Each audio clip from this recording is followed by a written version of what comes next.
Thank you very much. Ladies and gentlemen, my name is David Suurland. I'm a Ph.D. candidate at the Law Faculty of Leiden University in the Netherlands, where I work in the field of the legal and political philosophy of radical Islam. I am, however, here as a co-founder and chairman of the Foundation for Freedom of Information, and I thank you for allowing me to speak on the role of the Internet in the Green Movement in Iran and our work in the field of promoting the right to freedom of expression and information. I apologize in advance if my speech is a bit lengthy. As a political philosopher, I tend to be broad-spoken, and I hope you can forgive me for that. Before I begin, I would like to say something about a discussion I had yesterday at a dinner with some of my friends from here, about everything we heard yesterday, about all the horrible stories from people from Tibet, from China, from Sudan, the story by Mr. Caspian. And the question arose, why are we here? Why are we listening to this? Are we merely an audience? Is there something we can do? And I've been to multiple events like this, human rights conventions. And every time you have this feeling, what can I do? I don't know what I can do. I can listen, but that is very frustrating. And I hope the story I'm about to tell will give some of you out there an idea of what you can do, because this was basically a grassroots project started from an example that we saw on television, which was the case of Neda. So if it's any consolation, I hope that this will give you an idea of the good that came out of it. The Foundation for Freedom of Information is a Dutch grassroots movement which formed immediately after the coup by Ahmadinejad. Before commenting on the work of our foundation and the role of the Internet in Iran, I would like to give you some background information on the events that have transpired in Iran since the two are intricately connected. I will first say something about the broad political spectrum in Iran, secondly something about the role of the Internet, and thirdly what my foundation or our foundation has done since then. To those familiar with the regime in Iran, the coup itself may not have been surprising. Following the popular uprising against the obvious fraudulent results of the election, however, many had high hopes that the opposition forces unified into the Green Movement would be able to force concessions from the regime. We all have seen the images of hundreds of thousands of people, of peaceful protesters, marching through the streets of Tehran and other cities with the simple low-level demand of free and fair elections. Nothing more, nothing less.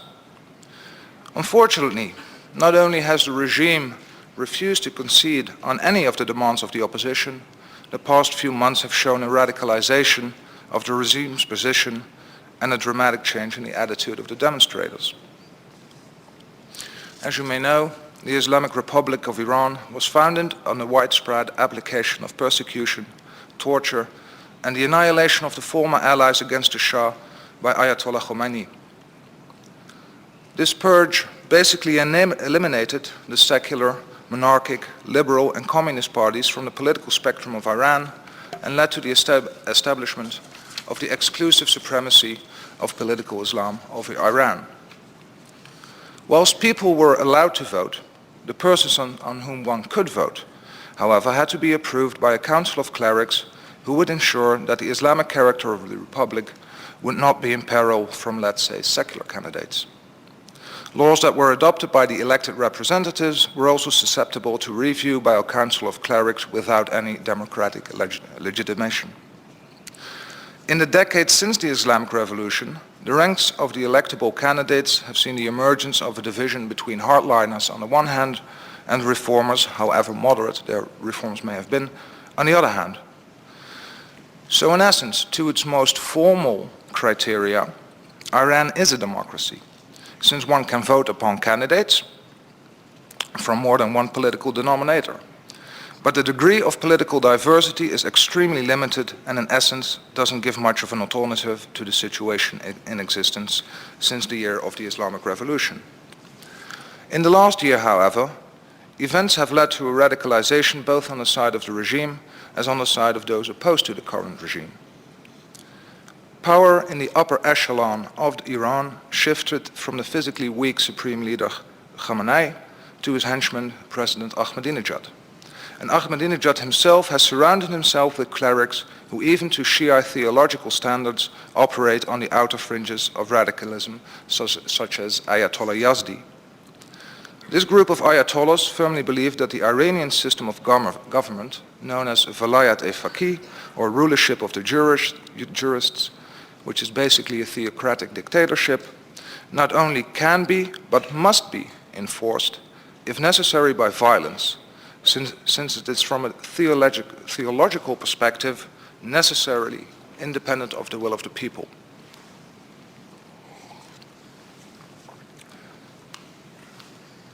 We must also bear in mind that parallel to the protest against the regime runs the issue of the development of nuclear arms. Both the British and German foreign intelligence services have indicated that they believe the development of a functioning weapon is a question of months, not of years. This is relevant to the issue at hand, since the group around Ahmadinejad belongs to a religious sect which is not only very anti-Semitic and sees the destruction of Israel as a religious obligation, but also believes that the coming of the Shia Messiah, also known as the hidden Imam or Mahdi, can be enforced by bringing about global conflict. When Ahmadinejad spoke to the General Assembly of the UN about the coming of the Mahdi and his reign of universal peace, his words should be interpreted within this apocalyptical messianic context, a context which virtually went unnoticed by Western political commentators and human rights activists. Even though to Iranian clerical standards the positions held by Ahmadinejad and his circle of advisors are deemed radical, if not heretical, and have been suppressed by previous regimes, they are now nonetheless at the center of the current circle of power. This situation of a militant dictatorship fueled by apocalyptical messianism should sound familiar to our ears.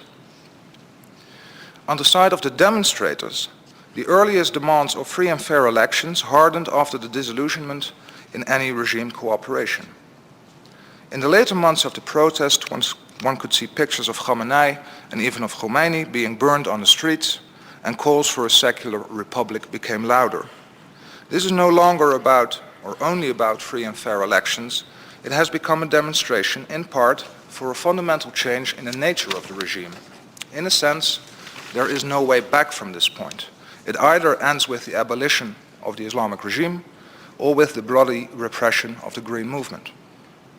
Now, I don't want to sound apocalyptical, and I would like to point out the bright side of these developments. The coup in 2009 has shown that the Iranian government is not a monolithical entity. Rather, it has shown that the regime has significant internal dissent. Dissent is not only existent within the ranks of the state, but as we have seen, extends to society and the clergy as well. Firstly, leading Islamic clerics such as the late Ayatollah Montazeri, Ayatollah Sanai and Ayatollah Sistani have already declared that the current oppression of the Iranian people constitutes un-Islamic behavior and cannot take place within the context of an Islamic state. The gravity of such a statement cannot be overestimated. Secondly, with over 70% of the Iranians being under the age of 30 and generally very well educated, especially compared to surrounding countries, the demographics of Iran are such that the future of Iran truly lies in the hands of the youth. Unemployment, continuing boycotts and growing frustration with the lack of liberties has given rise to broad discontent among this large group of youths. Of course, use of the internet and modern communication technologies is predominantly the domain of these youths, and Iran is no exception. Although Iran ranks as one of the countries with the lowest amount of internet traffic due to state-imposed speed limitations, Iran does support the largest amount of bloggers, thus giving evidence to a tremendous amount of political involvement from the younger part of the population. So unless the regime is able and willing to resort to the sort of terror against its own population that would be akin to the days of Khomeini, it is hard to see how these demographic and political developments can be withstood by the regime. Thirdly, and I think this is a very important point, the pillars of repression on which the regime relies have also shown significant signs of disintegration. In the last few months, purges within the Revolutionary Guard and army have shown that even within these pillars of the regime, dissent is brooding. Due to the open refusal of some elements of the Revolutionary Guard, whose core function is to safeguard the Islamic character of the state, to open fire on the demonstrators, Ahmadinejad has had to resort to importing devotees of the regime from Hezbollah and Hamas to aid in the bloody repression of the pro-democracy demonstrations. In this context, I feel it morally imperative to point out that this has not been opposed by a number of human rights organizations. This concludes the political overview, but I thought it important that you have a little bit of background information to our work on the technical field. Shortly after the start of the demonstrations, a Twitter user by the name of Persian Kiwi, I didn't invent that name, that's his work, whom we validated as being authentic, spread a number of reports on the 24th of June. If you could please show slide number 2 and 3, please. Oh, sorry, number 4. Slide number 4, please. This is one of the things that brought many people that I know into action. When you read these reports, these were all written in one day, especially the last one was very chilling and quite shocking to us, and urged us to take action. After the last message, we never heard from this person again, or anyone on Twitter heard from him again. And me and a couple of friends started to think, okay, what can we do?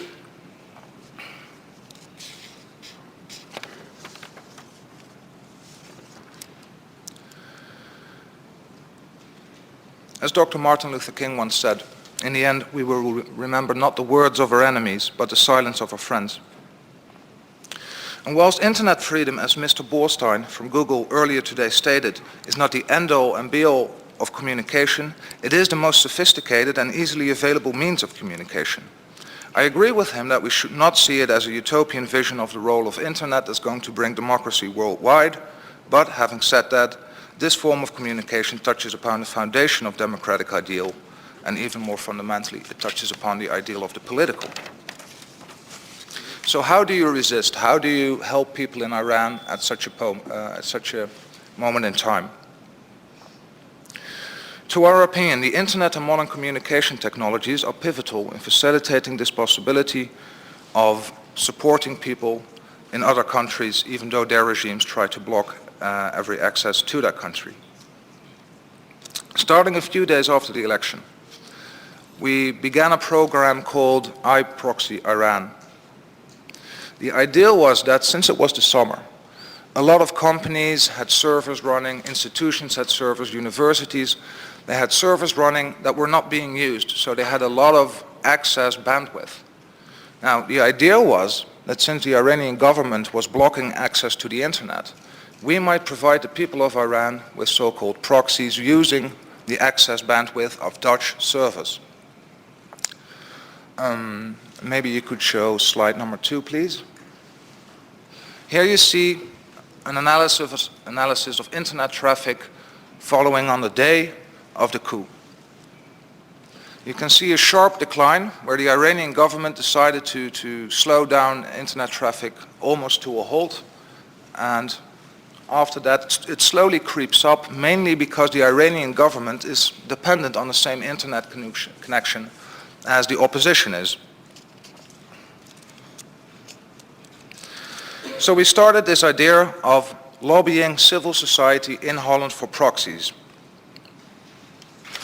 The initial reaction was very positive, but more importantly, the legal reaction was far more important. We were contacted by a number of political parties in the Dutch government about what to do, how can we help the people in Iran.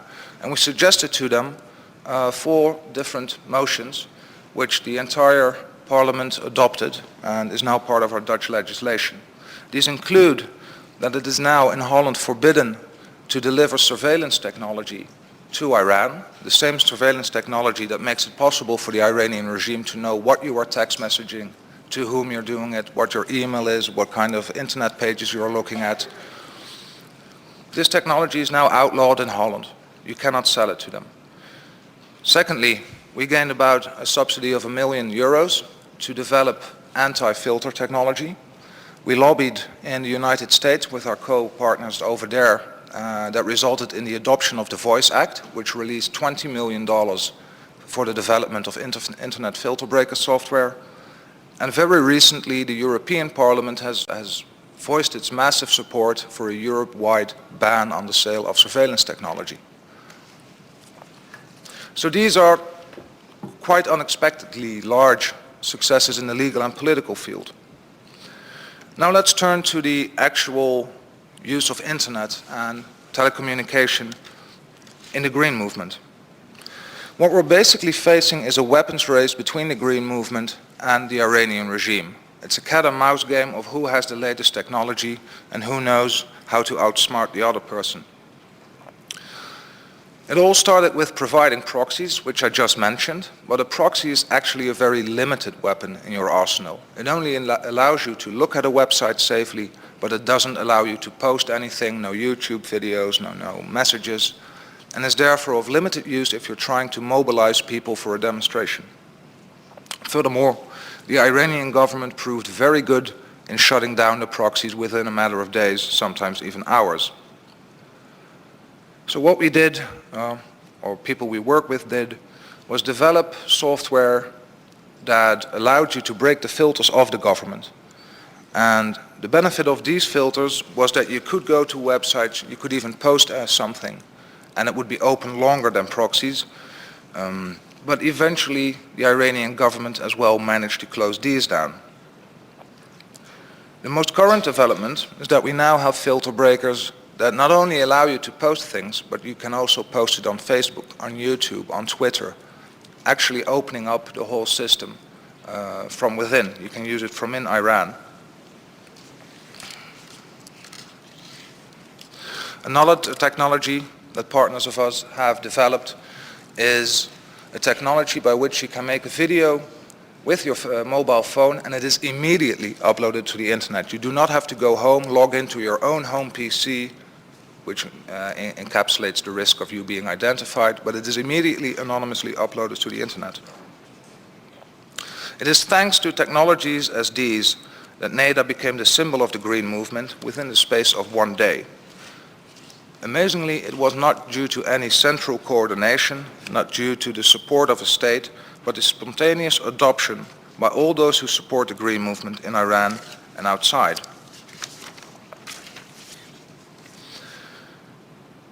I will follow or close with the work we are currently doing. My foundation is no longer focused on the IT aspects of this whole endeavor. We are not IT specialists, we are not software developers, we are a lobby organization of volunteers within the legal profession and academic profession. Our contacts lie within governments. But what we do is we bring Iranian groups together who have good ideas but do not know how to effectuate them or how to get funding. That brought us to the following. If you could please show the last slide. Thank you. This is what we're working on right now, and we're in a very late stage of development. On the one hand, on the left, you see our European and American branch, which is basically focused on lobbying for legislation, talking to parliamentarians, advising politicians. This is what we do. And on the other hand, we facilitate Iranian groups, people from in the Green Movement itself, that come to us and say, we have a wonderful idea, can you help us bring this to the attention of politicians? The largest one of that is a TV station called Azadi Television, and it is aimed at the Green Movement. It's developed by people from the Green Movement and made by the Green Movement.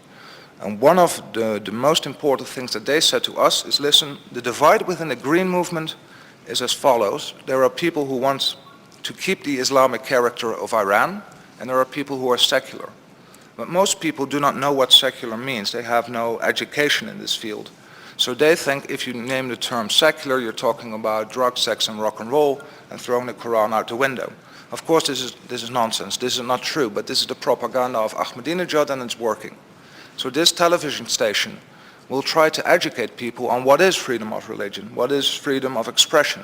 Can you be a Muslim in Iran? Will Iran still be an Islamic country? Very important. Secondly, it will also show the people in a very practical way what democracy is by inviting all the people from the political spectrum in Iran to have their say. If you could conclude. Yes. Thank you. The conclusion is this would not have been possible at all without the internet, without internet communication. Sites like Facebook, YouTube that uploaded the videos of NEDA. We've been working with people from all over the world on a completely spontaneous basis, and we hope that this project will be the next step in supporting the Green Movement. I thank you. Merci.